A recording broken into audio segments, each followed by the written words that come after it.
I'm Rachel Horgan. Join me each episode as I sit down with a guest co-host covering the latest business stories in the Seattle area. We'll read the news so you don't have to. This is The Weekly.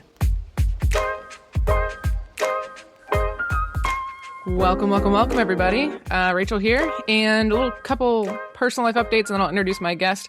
I think I mentioned in the last episode, but I have new clients, and I'm super excited about it.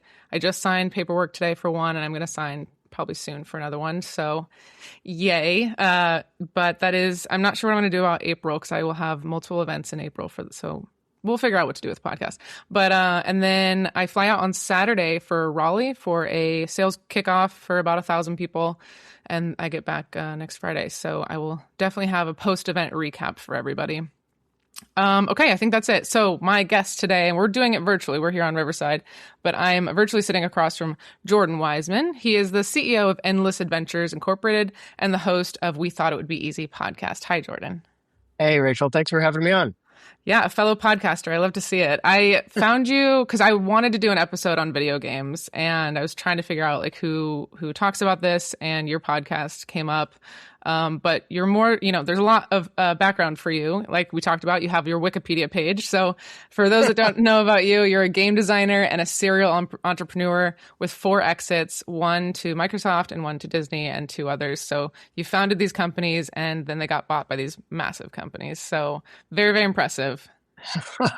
Well, the serial entrepreneur always says the worst kind of person, or worse than a serial murderer, because you leave more corpses in your wake. So in short introductions, you only talked about the ones that work, but there were many that didn't. That's a really good point, I think, because a lot of people think they just, are successful and they create all these games, but there were some failures along the way. That's a good point. Oh, yeah. No, I mean, like I said, we've had 4 exits, but we've started like 12 or 13 companies. Oh, wow. Yeah. Right. I think that's good, yeah.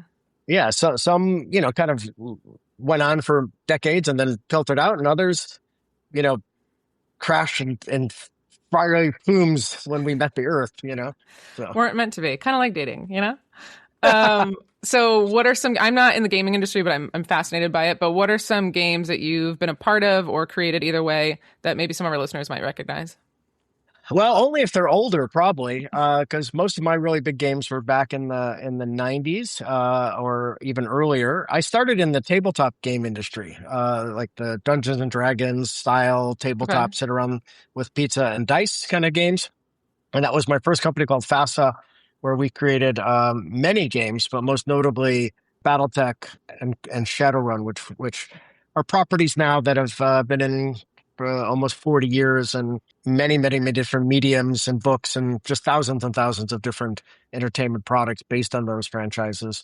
And then pioneered a lot of the virtual reality and public entertainment space with a series of arcades that were fully immersive VR arcades called the BattleTech Center and then the Virtual World Center. That was in the early 90s. That was acquired by the Disney family, as you mentioned, and then we built out a chain of 35 of those around the world in the early 90s, introducing a lot of what became modern esports kind of behaviors and business models. Then pivoted to PC game space with a series of games called MechWarrior, which were published originally by Activision and tripled the size of that company with MechWarrior 2.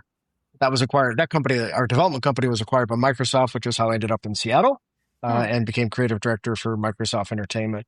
More recently, on the tabletop side, games like Mage Knight and HeroClix, which were collectible miniature figurine games, were quite popular in the early 2000s. And then we did a series of what were called alternate reality games, giant immersive storytelling experiences where we worked with people like the Nolan brothers and Steven Spielberg and Trent Reznor, creating worlds and stories for their experiences that were kind of combination of web and real life, real world experiences at a company called 42 Entertainment. Most recently, built a big augmented reality team for Walmart, working on applications for both consumers and associates. I love new technology. I love figuring out how to tell stories in new technology and bring people together in interesting kind of social experiences. Yeah, I was going to ask, you mentioned that you were kind of doing your own thing, entrepreneurial, but there was a stint where you worked for Microsoft. Was that hard to go back to working in a corporation and following all those rules? It was interesting because I was I started my first company when I was 20. And 20 years later, 40, was the first one that we sold, right, to Mm, Microsoft. Well, I guess it's not true because the Disney family came in, but that was still very entrepreneurial. It wasn't like a hmm. giant corporation, right? We had kind of the association with the giant corporation, but we weren't technically part of it. Yeah. Uh, and then when Microsoft bought Fast Interactive, it was my first time ever having a boss at age 40. Oh, wow. Um, and that was a unique experience. And it was very different working for this giant company with endless resources. Yeah. And it was a great experience. I really, I learned a ton. I had a lot of fun, and then I needed to go back to the garage, Hmm. because the other side of the coin of endless resources is, can you actually use any of them? Why? Because you don't have the And time or the money or what? Well, just because you've got so many different agendas moving and Mm. simultaneously, it's very hard to focus and get really innovative stuff done. So, I just felt that I was kind of like, God, give me 5 people in a garage. I can change the world in a small way, and give me, well, let's see, 1,500 people at Xbox, and it's hard to tie your shoelaces. You Yeah, know, I've from somebody who's worked in a company and outside of a company. There's pros and cons to both for sure. Yeah, there Uh, really is. There really is. But I kind of ping pong back and forth, right? yeah, With, going to Walmart and then being part of Paradox Interactive in Sweden. So my wife and I view it, because my wife has been my partner in most of these businesses, mm, and we view it as like there's a no boss phase, there's a boss phase, there's a no boss phase, there's a boss yeah. phase. It goes back and forth. Yeah, I So have to ask you. So my favorite game growing up is we grew up with PC games. We had a Sega Genesis, but we mostly played on computer. Do you know Chip's Challenge? Have you ever heard of that? no, I don't. Okay, a lot of people have not heard of it, so I don't know why it was on our Windows computer. But look it up after this, and if people are listening, Okay. definitely check it out. Whenever I'm moving my cursor or the arrows on Excel really quickly, I feel like I'm playing it because it was up, down, left, right, and you'd walk around. Anyway, so why did you get into gaming in the first place? You mentioned a little bit about storytelling and bringing people together. Was that what drove you? Well, yeah, I mean, I was 15, I guess, 14, 15 when Dungeons and Dragons came out. And Mm, I grew up in Chicago, and I was always, I was a counselor, junior counselor, and a counselor at summer camp in Wisconsin, which is where Dungeons and Dragons was published originally. mm, So, literally encountered it months after it came out. And it was a very life-changing kind of experience for me playing that game. I'm a severe dyslexic, so by mm, 16, I still couldn't read. oh wow. And like many dyslexics, get really good at faking your way through things. Mm, But you need to have something that's going to force you to work through all the, I don't know if it's really physical pain, but it feels like physical pain to mm-hmm. really learn how to read. And for me, it was wanting to play that game and immerse myself in the worlds of Tolkien and other things that I was getting exposed to through it. It was a really enabling, empowering kind of experience for me. And the social dynamics of it and the problem solving were really just set my brain on fire. Yeah. Oh, I love that story. Thank you for sharing that. Well, I have one more question for you before we dive into our articles, which we're obviously going to get a lot more into the gaming as we go through the episode. But I mentioned you're on a podcast, which, by the way, love the title. I'll say it again: is we thought it would be easy. Perfect. How many times have we all felt that? But I guess kind of two questions on that. How did the podcast come about, and then also any advice for people listening that might want to start their own podcast? So how did it come about first?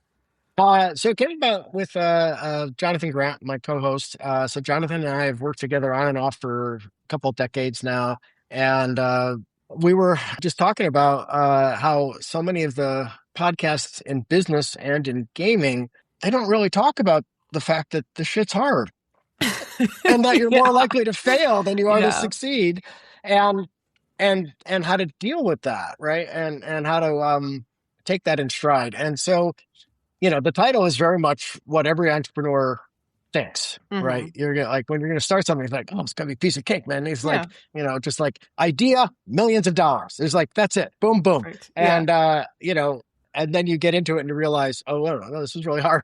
Yeah. And there's a reason no one's done this before. Um, yeah. And so it's kind of just wanting to deal with both the joys and the sorrows, and the emotional challenges of creation, whether Hmm. it's a company, a piece of art, a game, a book. These are all kind of big emotional journeys. And you always thought it was going to be easier than it turns out to be. True. I always say though, I think you have to have some level of delusion to think it like you Absolutely. have to think it's easy to actually do it? Because if you knew how hard it was, you probably wouldn't have done it. So I, there's a little healthy in there, I think. I completely agree. I always, my decks on entrepreneurism, I always say, well, two things. One, it's like, restaurateur and entrepreneur. The two French words mean the same thing, likely to fail. And, um, and that to be an entrepreneur, you have to be dumb enough to throw yourself off the cliff on the premise you'll invent wings before you hit the ground. Right. Super well said. Yes. And you're absolutely right. That naivete is part of the secret sauce. Right. Yeah. So what do you have to say? Because I've gotten asked this question of people wanting to start their podcast. What's a piece of advice you'd give them if they're just starting out?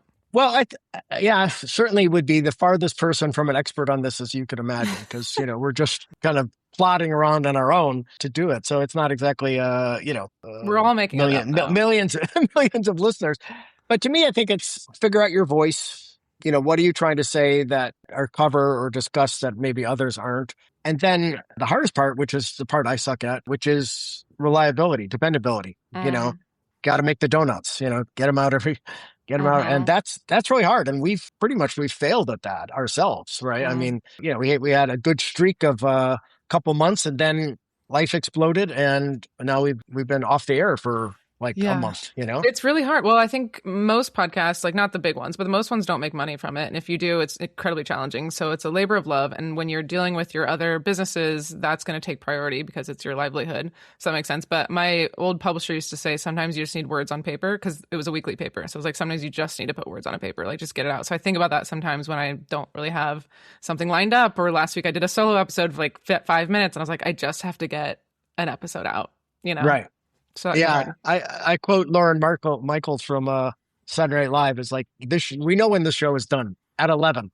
It's not done when it's perfect. It's done at 11. I love that. Yeah, that's so true. All right, we're going to jump into our articles. We have 3 today. We're probably going to spend more time on the first one. And let me give you a heads up on what they're going to be. The first one is there's a Seattle gaming software company that acquired another company. And the second one is just going to be called layoffs, because everybody be doing it, especially Amazon. That news came out yesterday, but there's a couple other companies I'll recap for y'all. And the last one is Amazon Fresh stores are going to be closing. So Jordan, let's get into it. Let me recap the first one for you. So Seattle-based video game software company called GameBeast has acquired a company called R-Track. And R-Track is a market research company. So it pulls, what does it do? It pulls public data to help developers understand gaming trends, finding partners, seeing market revenue potential, all of that. What do I mean when I say public data? From the article, it sounds like it's mostly pulling from this platform called Roblox? Roblox, thank you. Where developers make their own games and the users play them. The companies did not disclose how much money this deal, the financial terms of this deal. And the last thing that I found interesting in this article is that when GameBeast acquired R-Track, they only took one of the 2 employees. Can you imagine? It's like being picked last at dodgeball, but worse. There's 2 employees, and they're like, yeah, we want your company and everything about it and that one person, but not you. So I thought that was funny. Okay, so this is obviously well within your wheelhouse. Do you have any initial thoughts on the article? Anything that came up for you when you're reading it? Well, it is in the gaming arena, but it's in the part of the arena that I play the least in, which is in the marketing and analytics. And it's something that, frankly, over the course of my career has changed radically. The whole kind of data-driven, analytics-driven product development was kind of antithetical to where we started in games 40 years ago. But now it is absolutely critical because you're living on these very, very thin margins. That's the difference between the cost it costs you to acquire a customer and the lifetime earnings from the customer. Right. And so analytics now becomes, your absolute lifeblood. Roblox is a very large platform. It's one of those classic 10 years in the making overnight successes, because it kind of burst on the scene about 10 years ago and everybody's like, oh my God, this thing's huge. And it took them 10 years to get to that point, but then it just exploded. It is what they call a user-generated platform. So the idea is that kids or adults could create games, put them up on the platform, and then get a revenue share from the parent company, from Roblox. And that was very much like back in the day. You would hear, oh, this 14-year-old made $1 million. And while there is still some cases of that now, the large percentages are driven by very professional teams that are making games inside of this platform because the revenue potential is so high.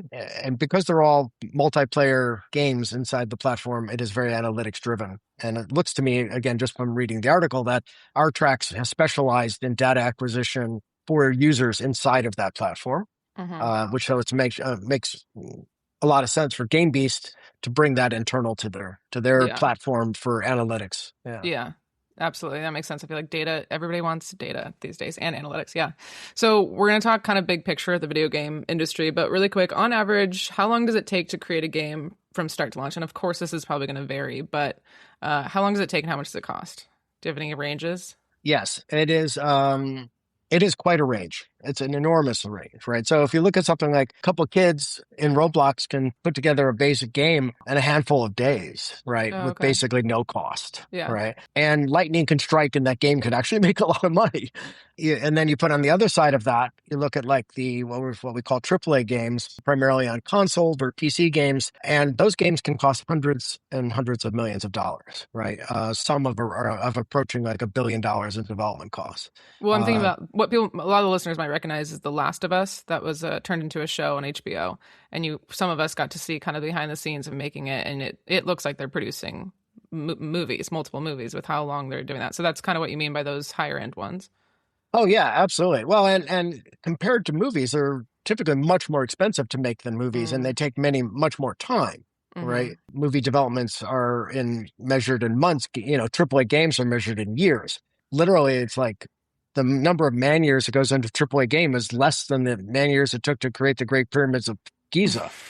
So, I mean, they're Mm-hmm. gigantic efforts by teams that range hundreds and hundreds of people. So, yeah, those AAA games are quite quite extent. And then as I say, you've got it's that giant range between two kids in a weekend and Yeah. hundreds of people for many years. And some of that's driven by platform inside of an ecosystem like Roblox versus trying to put something out onto all the major consoles or a mobile game, and which would kind of fit in the middle of that tier.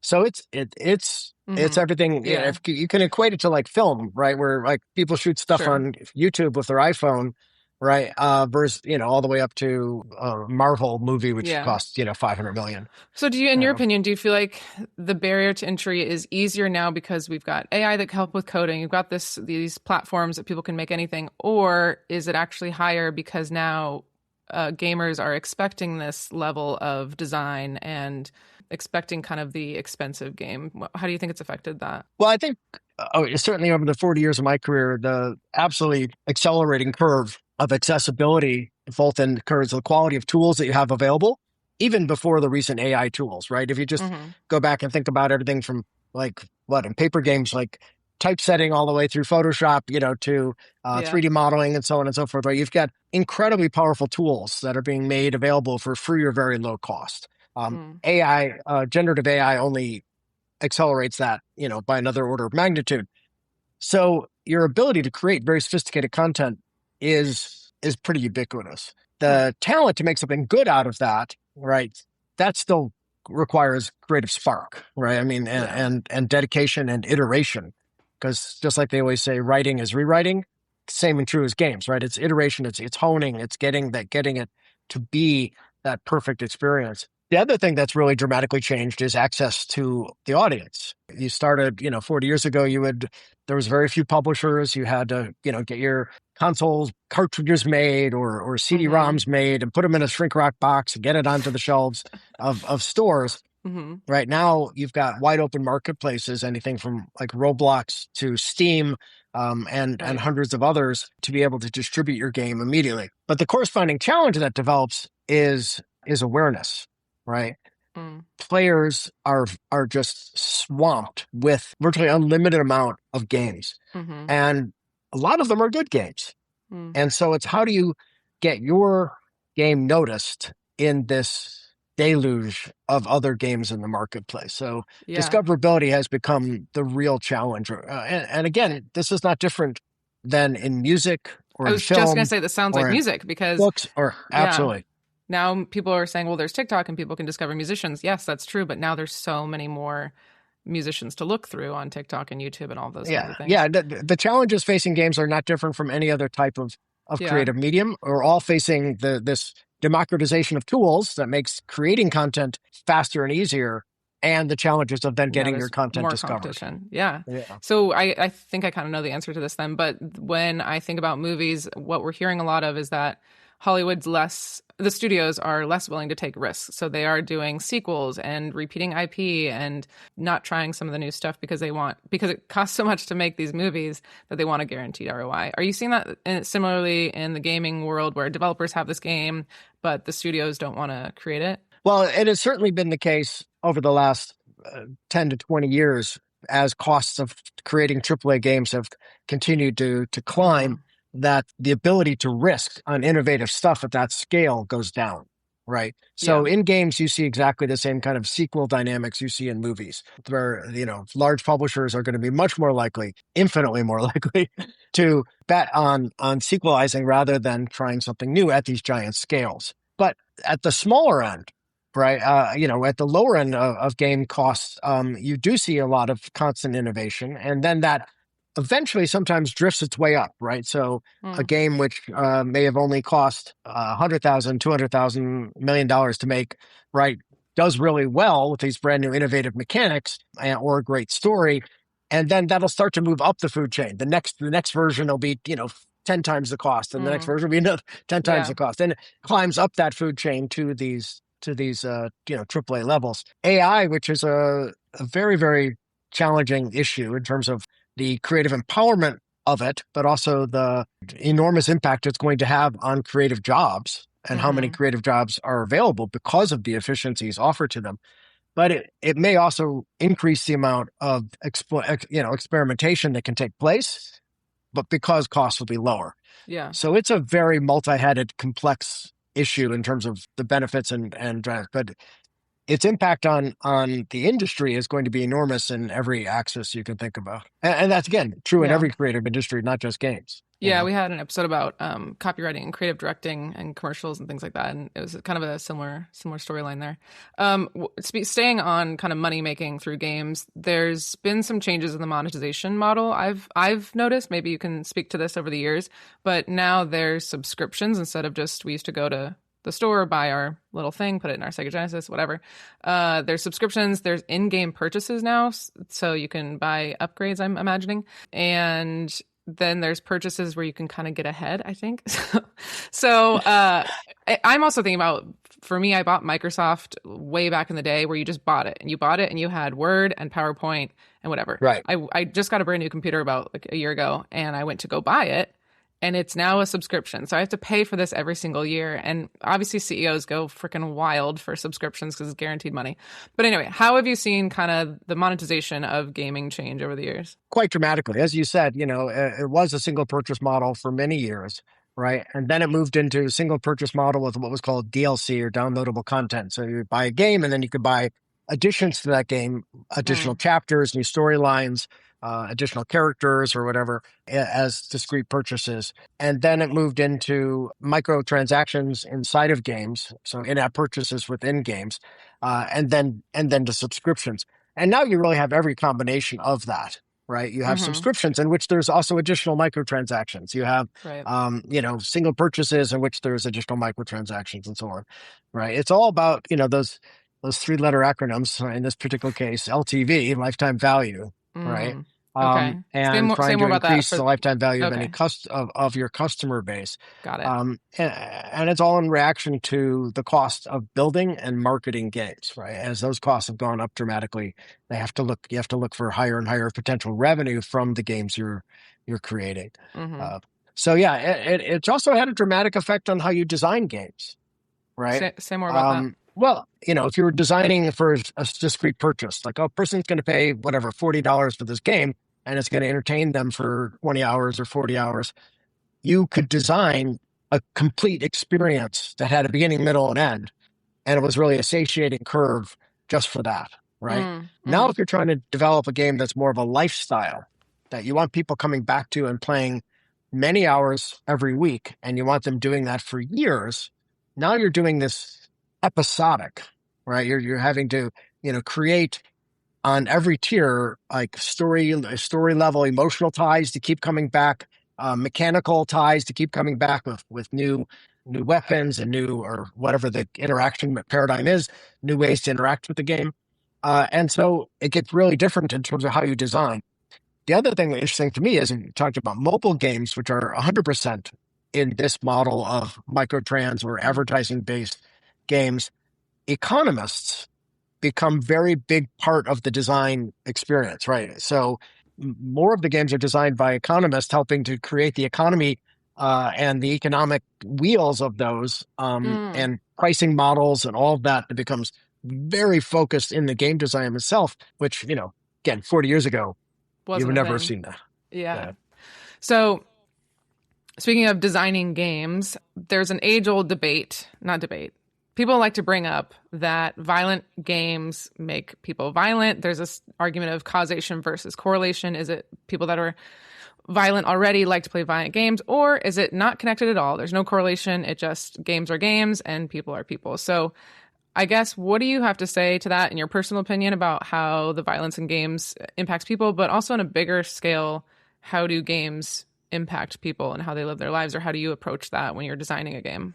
Yeah, I'm not a psychiatrist or even a Fair. psychologist, so I can't speak with any kind of authoritative tone. I do think that all media, any media that touches you, games, movies, books, it has an impact, right? Mm-hmm. And I don't know if violence in media, which is, ubiquitous in television shows and in movies and in games, is cathartic and releasing that, or if it becomes a model that you then model after. I don't know. I know that from my own approach to it, I try not to do what I call reproducible violence in my games to the best, to the most I can. So I try to use very fantastic settings or fantastic environments, fantastic tools that, things like, well, you're driving a 30-foot tall giant mech. And so you are pulling a trigger, but you're pulling a mech trigger rather than a 45 in a realistic, pistol in a realistic setting. Or a fantasy setting with, where there are weapons, but it's also in the context of magic and a cyberpunk kind of setting are the two biggest games that I've created, or historical settings like alternate Earth, 1930s and so on, where your primary weapon is your fighter plane. So I myself have not done like real world first person shooters. I don't play those kind of games. So I'm also not a good person to design those kind of games because I just don't have the right, it's just never been my thing. Yeah. Yeah. No, I hear what you're saying. And I think I am glad that you were designing it with intention is what I'll say. Okay, so we're going to move on to the next section, which is all about layoffs. So Amazon just laid off 16,000 people. That's the big story of the week. We're not going to focus too much on that. We're going to focus on a different part of one, but I'll give you the recap anyway. So they laid off 16,000 people, which is in addition to about 14,000 in October. So that's total about 30,000 people from Amazon laid off. This is, quote, to trim company bureaucracy and reallocate spending towards AI, which is just, to me, a PR term. But that's what they're saying.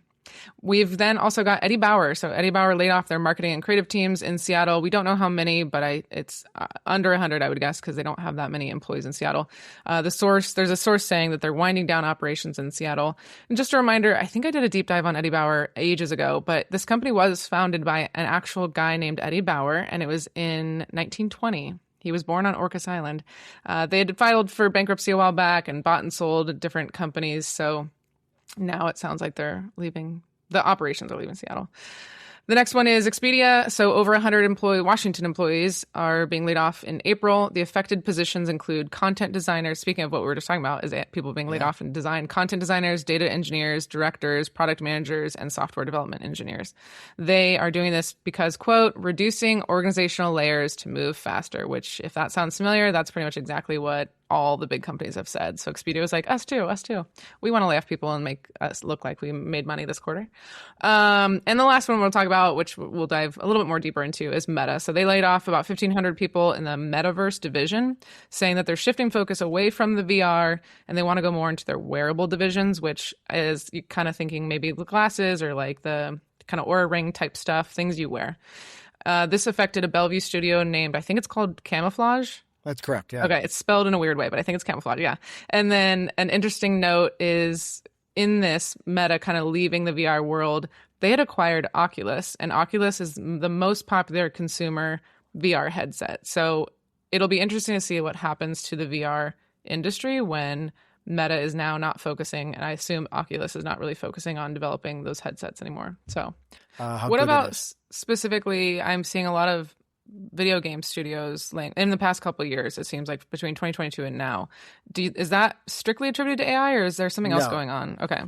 No, I mean, I think the AI layoffs are just would be relatively recent, but the video game industry has been in quite a turmoil for the last handful of years, coming off of COVID, which was an incredible boon to the video game industry because everybody was stuck at home. And so you had incredible revenues, but you also had incredible spiraling costs, right? Because everybody was doing so much revenue and they started to, really wanted to expand, the cost of talent went very, very high. After COVID, when people went back outdoors and video games kind of fell back into more of a traditional curve, it was the first ever year-over-year decline in video games in the last 20, maybe 30 years. And so that really freaked people out. Even though if you zoom out far enough, you see that the curve is still up over the long term. But in the, if you zoom in on only the couple of years, it was a big decline.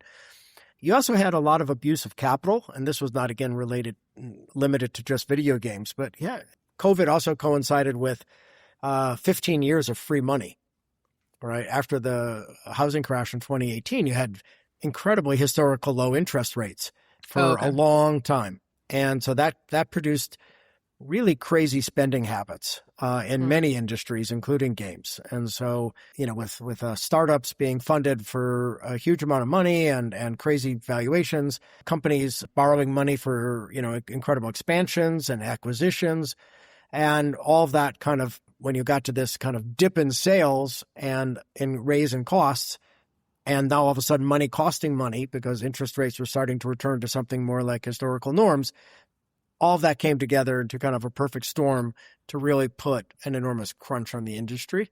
So it's been a very, very difficult couple of years in the industry. Do you think we'll see more of this still, or do you feel like we're kind of at the end of it? I hope we're at the end of it. But let's go back to that naivete of entrepreneurism. What about, go ahead. I don't think we're going to see the end of the layoffs. I think that the financial chaos will then be abuts the kind of beginning of the AI layoffs.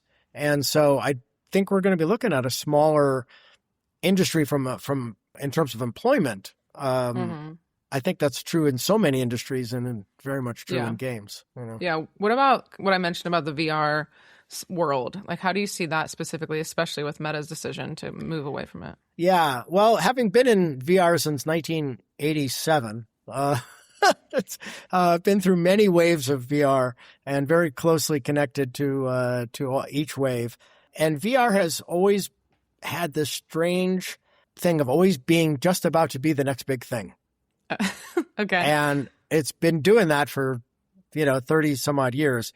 There's no question that the Quest, as developed by Meta after Oculus, I can do a whole episode about the Oculus, but we will. But the Quest, when you got to the Quest 2 and the Quest 3, they were true consumer VR devices. And that was the first time ever, because up to that, it was always so technically a hassle to set them up and run them that it was really a hobbyist kind of thing.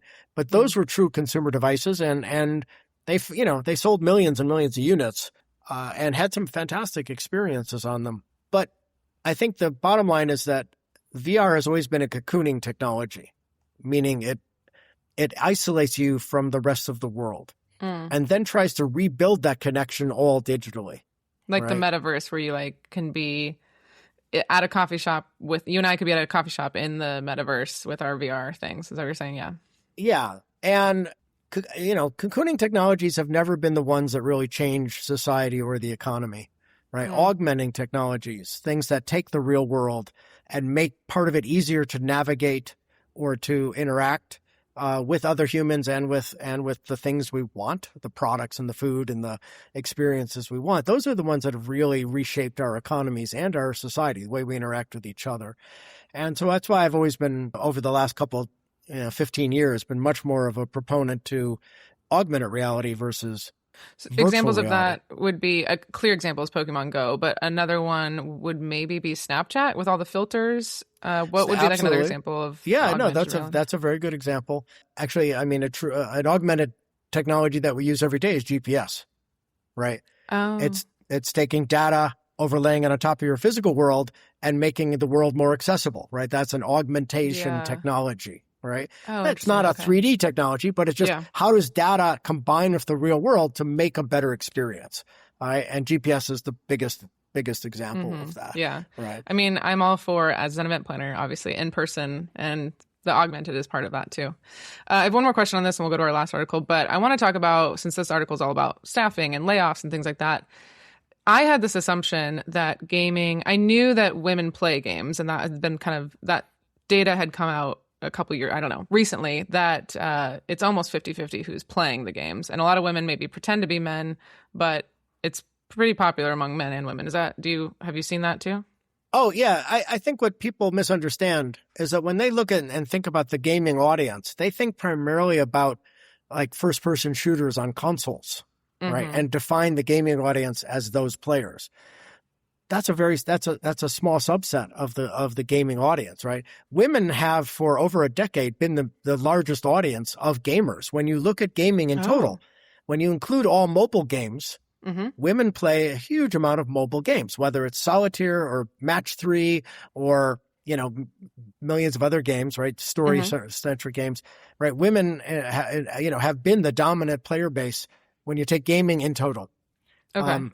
But even on consoles, right? And even in more kind of traditionally male segmented games, you've had a steady increase of female players in those spaces as well. So yeah, And it's a very it's for large everybody. I market. know. Oh, But absolutely. then I started looking at, because that's just who's consuming it. So I was looking at who's creating the games, who's working at the studios, who are the developers. And from the American Gaming Association, it showed quite a bit of diversity from all kinds, minorities of any kinds. So I was surprised by that and pleased by that, because I think the people that are creating it can, as we talked about, have an influence on the people that are playing it. Yeah, I still think women are underrepresented in the game creation Okay. environment. It's definitely been making strides, but has not been easy. Mm-hmm. And there's a lot of kind of societal stuff that in terms of the way a lot of cultures of these older game companies were built that were made it very difficult for women to get a foothold there. It is changing and it's getting better and better, but I wouldn't say it's at parity or Okay. reflective, or certainly not reflective of who plays games yet. Okay. There's still progress to be made. Yes. Okay, our last story is about Amazon Fresh closing some stores. So they're closing its grocery and convenience stores. So the convenience store is called Amazon Go, and the grocery store is called Amazon Fresh. So there's 8 Go stores and 3 Fresh stores that are going to be closing. They were saying the finances just weren't there to make large scale expansions. It hasn't penciled out, so they're going to focus on grocery delivery service. And if you guys remember, they bought Whole Foods, so they're going to focus on Whole Foods. What I found interesting about this article is that they acquired Whole Foods in 2017. And then they launched Amazon Go in 2018 and then Amazon Fresh after that. And so I'm like, why would you buy Whole Foods and then create a whole different brick and mortar when you already just bought a brick and mortar? Like, why not make that one better? So that's what they're going to do. They're going to focus on Whole Foods now. The history of Amazon doing brick and mortar, they've done Amazon Books, Amazon Style, Amazon 4-Star, all these things have all closed, but they're going to keep trying. And their next concept is going to be a super center, which will be trying to compete with Walmart and Target. As you said, you got to try things and they're going to fail. That's how we make progress. I guess that's all I'll say about Amazon. Well, Did you want to say anything about that?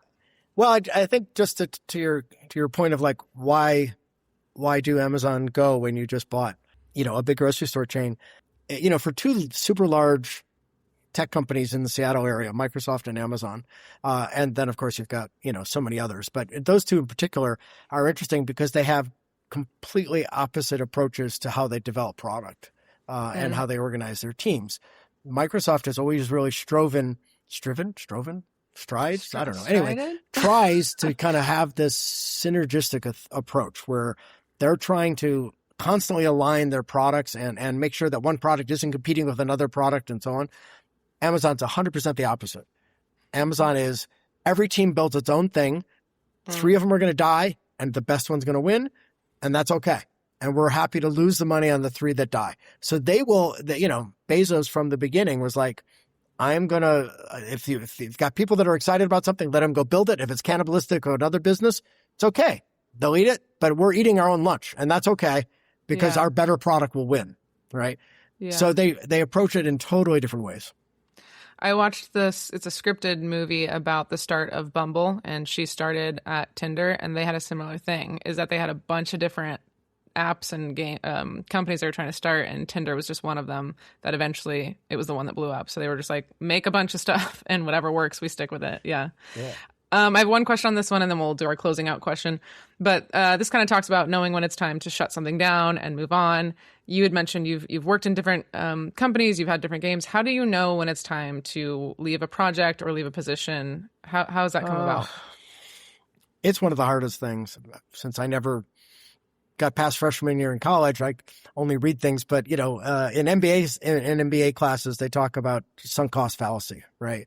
Sunk cost. Sunk cost. So, got it. Yeah. So the idea that, I've spent $3 million on this, so that's why I should stick with it.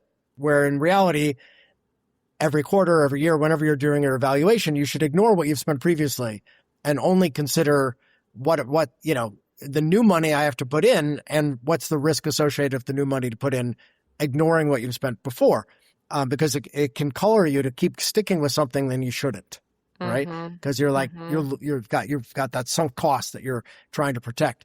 And that's very true. And it's very hard to ignore it or to not have it color your thing. The other thing that they don't talk about is the emotional component, right? You and your team have put in blood, sweat, and tears on this to try to make this thing. And there's a very large emotional component to accepting failure, Yeah. And, the two combined cause us to often stick with things longer than we should. And I am completely guilty of that. I have, my ego has gotten in the way, and, I've spent a lot more money on things that I should have stepped away from. It's tough. It's really hard. I feel like that's such a metaphor for a lot of things in life too. You could think about whether it's a project you're working on, or if you're at a company, or, well, I've already put 10 years into this company. I don't know, dating's on my mind right now, but if you've been married to somebody for 20 years, like, well, I've already put in this time. But it can be a hard way to make decisions that are best for the future if you're kind of just thinking about all the time or money that you've put into something. Yeah. Well, I wish you the best of luck in your current projects. Thank you. And hopefully you know when it's time to leave. My closing question for everybody, I've been mixing it up, so we're going to try this one for a little bit, but it's, what have you stopped doing? So what are you leaving behind in 2025 you're not doing anymore in a good way?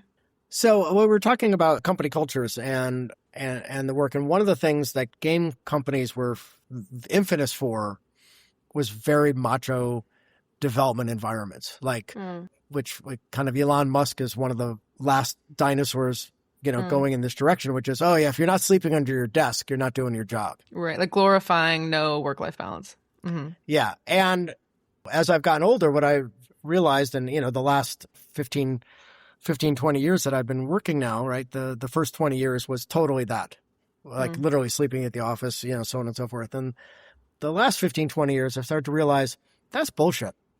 I mean, it really is. It is. You are not more productive. You're putting in more and more hours, and you're being less and less productive with those hours. And the cost is enormous to the people, right? To yourself and to your team. Because we get our energy, we get our creativity from what happens a lot out of work, right? With our loved ones, and with nature, and with just chilling and watching a movie or whatever. And when you deny that to people, that they don't work harder, they don't get more creative, right? And so it's completely backwards. So that's something that I've really been working on. And now now that my wife is retired, even a sharper point. Now I try to make sure that I have all my meetings, everything done, so that I have any from lunch on to be with her. And so it's like I work all morning, lunch with her, and then I come back in the evening while we're watching TV and clean up all the rest of my emails and stuff, because life is short, and good product doesn't get created by people that are tied to the grist mill. Yeah, I had somebody say that they, like, if they're going to go work out, they consider that working on the company. Like, I am working at the company because I'm going to work out and that's helping the company. And so to kind of reframe it as like, this isn't selfish. This is helping the company and helping my career because I'm taking care of myself, to your point. And you said you're somewhere not in Seattle because you used to live in Seattle, or you Yeah, so vacation- we're rain birds now. So when it's raining there, we're not there. We're Okay, down fair we're enough. down in Arizona for the summer. That was another change with my wife when she retired. She was like, I don't have to be here anymore when it's raining, so I don't want to be. Yes, yes. Well, I'm jealous of your sunshine. All right, Jordan, I thank you so much for taking the time to chat with me on this episode. Super informative about the video game industry, and enjoy the sun over there. And yeah, just thank you again for taking the time. Well, thank you, Rachel. A wonderful conversation. I appreciate it. This has been The Weekly, with production assistance from Nick Patry. If you liked what you heard, rate us and write a review on Apple Podcast or Spotify. We love listener feedback, so if you have any story suggestions, comments, or complaints, email us at info@theweeklyseattle.com. Make sure to check back next Sunday for the latest local business news. We'll see you next time.